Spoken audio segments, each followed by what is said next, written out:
because that's in Italy, and Yes. I believe a bit more roady than gravel. Like Yeah. it seems that this Euros was very gravel.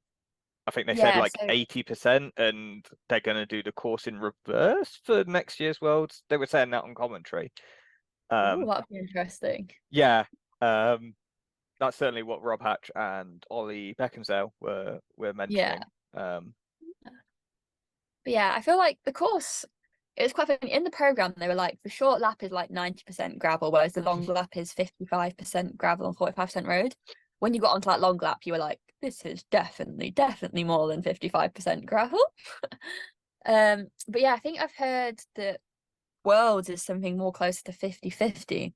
mm, It's quite funny because in terms of like the UCI series, which obviously regulated by the UCI, most of the in the handbook and the regulations for that, it's like I think it has to be 60% gravel or something to be classed as a gravel mm, race. yeah, Whereas I I mean, feel Worlds won't be as interesting. yeah, it's a weird one because like last year, commentary was saying that it was, I think it had to be minimum 40%, but it was kind of Yeah. like the bike path world championships more than Yes. gravel. Um, Hopefully this year it's slightly more gravel, but I believe it's a similar Yeah. organizational team, so it's still, I think Filippo Pozzato is a part of it, Oh, the former road rider who was great at yeah. cobble races, but yeah, so it'll be interesting to see how that pans out. Yeah, it's definitely gonna be an interesting race, that's for sure. I think it looks like there's a lot more elevation in the course this year than last year, which I don't know if it all suits me or not, but I guess we'll find out when we get there. Mm. But definitely looking forward to it. I feel like obviously having the mechanical this weekend, like part of my brain is like, well, thank goodness it wasn't at nationals, and probably thank goodness it Yes. wasn't world, because obviously they're probably the two bigger events. Um, but I feel like as well it's kind of fired me up to then go and do better next week after having like a mechanical write off a result this weekend. Mm. Yeah, because you've not been able to show your true ability or true potential. Yeah, and I feel like as well when you are supposed to be like the national champion, you want to like represent the jersey well and do it like well. So Mm. obviously having that weekend of obviously not being where I'd like to have been, it's kind of like then right, come on, I need to prove myself again. Now I need to show everyone why in theory like I'm national champion.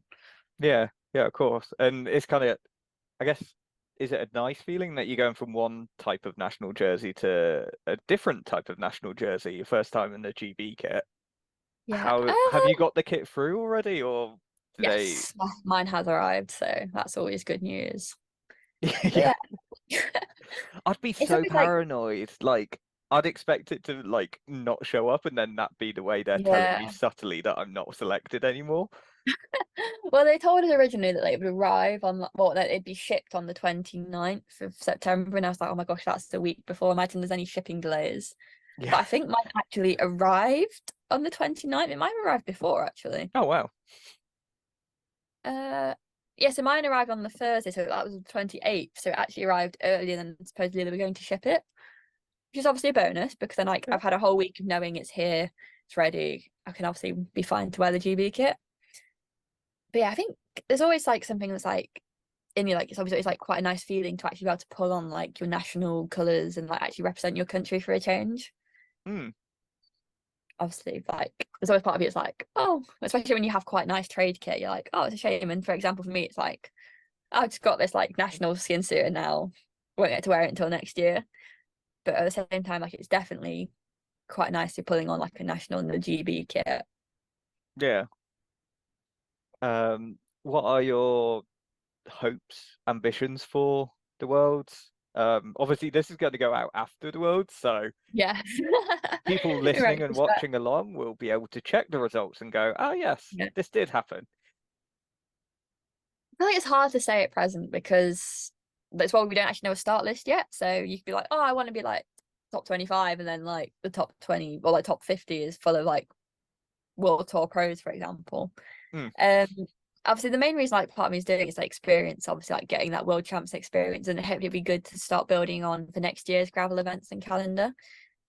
I feel like I would like to say like a top 25 would be amazing, but I'm aware we might have end up with a completely stacked field where it's like okay, that might be less possible. But I think like if I was going to put like a result number, like that's where I'd want to be. But I just kind of, if there's a group, I'd kind of like to be trying to stay towards like the one of the front groups and just see how it goes from there. Yeah.